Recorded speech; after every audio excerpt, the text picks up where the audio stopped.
আসসালামু আলাইকুম গাইস, আমি আজকে চলে এসেছি ছাদের উপরে। তো আমার তো সকাল সকাল ঘুম ভাঙে না, দুপুরে আমার সকাল হয়। তো দেখেন না, আমার কত সুন্দর সুন্দর গাছ আছে।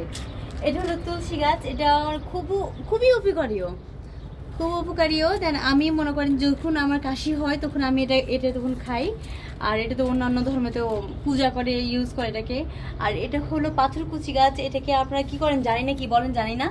এটা আমি যখন পেটে ব্যথা হয় বিশেষ করে তখন আমি একটু লবণ দিয়ে খাই। যাই হোক, আপনারা মানেন কিনা মানেন না। আর এটা হলো আনারসের গাছ। চলো দিক চলো। এটা হলো আমার সবার প্রিয় হলো বোম্বাই মরিচের গাছ, বরিশালে বোম্বাই মরিচ। এটা হলো করলা গাছ, করলা গাছে অবশ্য করলা ধরে নাই, কলি আস্তে আস্তে আসছে। এটা হলো কুমড়া গাছ, কুমড়া গাছ না, কুমড়া গাছের অনেকগুলো কলি আসছে। দেখুন কত সুন্দর সুন্দর ফুল, এটা কুমড়া ফুল না, অনেকগুলো কুমড়া ফুল ধরছে।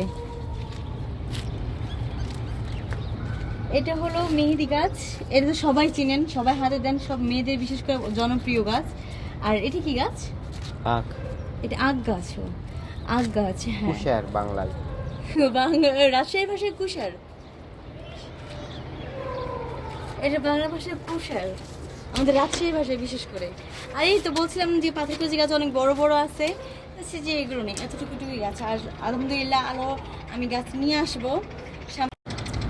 এই যে দেখেন আমাদের বাসার পিছনের ভিউটা দেখেন কত সুন্দর। এটার নাম হলো তুরাগ নদী। Just wow! আমার যখন মনটা খারাপ থাকে তখন আমি এই নদী এখানে এসে বসে থাকি। আর আমাদের বাসার নিচে হলো গার্মেন্টস, একেবারে নিচে হলো গার্মেন্টস, আর ওটা হলো মাদ্রাসা। ঠিক আছে, দেখেন কত সুন্দর সুন্দর স্টিমার যাই, বালুর কত সুন্দর, তাই না? আর কতগুলো আমের গাছ আছে, বিশেষ করে নদীর ওই পারে ফিল্ড আছে, তারপর অনেকগুলো গাছ আছে, অনেক সুন্দর একটা রাস্তা আছে।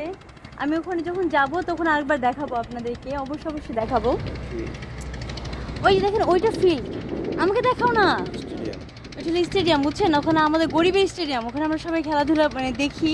অনেক বড় বড় প্লেয়ারেরা আসে, অনেক সুন্দর করে খেলা করে, এগুলো দেখি। কিছুদিন আগে এগুলো নিয়ে সম্পূর্ণ পানি ছিল, এখন চর পড়ে গেছে, তাই না? অনেক পানি ছিল আগে।